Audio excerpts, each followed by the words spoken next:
తమ్ముడు పాస్టర్ యెహోషువ, ఈ బిడ్డ ఇక్కడికి వచ్చిన దగ్గర నుండి సంఘం దినదినము ఆశీర్వాదకరంగా వర్ధిల్లుతుంది.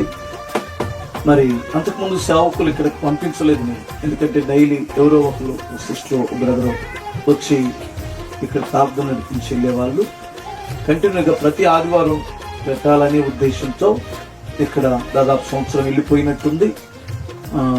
మరి ప్రతి ఆదివారం ఉదయం 10 గంటల నుండి 1 గంట వరకు ఆరాధన జరుగుతుంది. తప్పనిసరిగా రండి. దూర ప్రాంతాల నుంచి వచ్చిన వారికి ప్రతి వారం అంత ముద్ద అన్నం కూడా పెట్టి చక్కగా భోజనం పెట్టి పంపిస్తారు.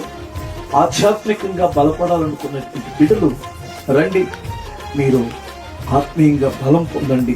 దేవుడు మిమ్మల్ని, మీ కుటుంబాలను దేవుడు ఆశీర్వదించుగాక. కృపా మినిస్ట్రీస్ లో నమ్మకంగా విశ్వాస నుండి మీ పాస్టర్ గారి నుంచి ఒక చిన్న మాట చెప్పేసి ఒక 2 నిమిషాల తర్వాత వాక్యంలోకి వెళ్ళిపోదాం. అబ్బాయి అన్ని జిల్లాలో కుటుంబంలో ఉన్నాడు. యేసు ప్రభు అంటే గిట్టదు. మాలలో 5-6 సార్లు వేసుకున్నట్టున్నాడు. బాలమాల, పెద్ద మాల ఏదో ఉంటుందిగా. అయితే పానుపరా కూడా 4-5 దండలు తినే బ్యాచ్. మామూలుడు కాదు. ఇట్లా అంటేనే ఏలిరిసేస్తాడు. అలాంటోడు ఊరుని చూస్తే మహాకోపం, ముక్కు మీద ఉంటుంది కోపం అన్నిడిగా ఉన్నప్పుడు. రియల్ అని చెప్పేది. ఈ డిస్క్లు తొలిగి ఆ మనసులో పడి ఉన్నాడు. ఇక నడవటానికి అవకాశం లేదు. డాక్టర్లు చెప్పిన మాట ఏంటంటే, బాబు నీ పని అయిపోయిందని చెప్పారు. అలాంటి టైంలో దైవ సేవకులు మేత్తీసన్న అనుకోకుండా వాళ్ళ ఇంటికి వెళ్ళాడు. వాళ్ళ పెద్దమ్మ చర్చికి వచ్చింది అప్పుడు. ఆ టైంలో ఆడికి వెళ్ళినప్పుడు మనసులో ఉన్నాడు. ప్రార్థన చేశాడు. 2 మాటలు చెప్పి అన్నాయి. పశ్చాత్తాపడ్డాడు.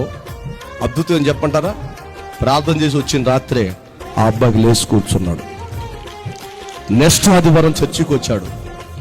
నమ్మకంగా 7 సంవత్సరాలు విశ్వాసం ఉండి పరిచర్యకుడిగా ఉండి మ్యాథ్యూస్ అన్న పలానా అర్ధరాత్రి ఫోన్ చేసినా, ఏ టైంలో ఫోన్ చేసినా చక్కగా అన్నయ్యని ఎమ్మడించి చక్కగా పరిచర్య చేసి, ఈ పరిచర్య చేస్తూ చిన్నగా సేవకు పిలిస్తే మ్యాథ్యూస్ అన్న ఆ తెనాల దగ్గర చదలవాడెళ్ళి అక్కడ మంచి శ్రేష్టమైన మందిరాన్ని, ఒక 100 మంది సంఘాన్ని ఏర్పాటు చేసి అది చూసుకుంటూనే మళ్ళీ తెనాల పట్టణానికి వెళ్ళి అక్కడ స్థలం కొని అక్కడ ఒక మందిరం కట్టి అక్కడ 140-150 మందిని సమకూర్చిన తర్వాత అక్కడక్కడ మళ్ళీ మారుతాం కదా.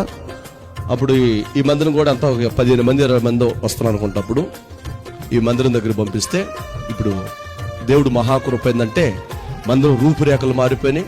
మందిరం కూడా నిండిపోతుంది.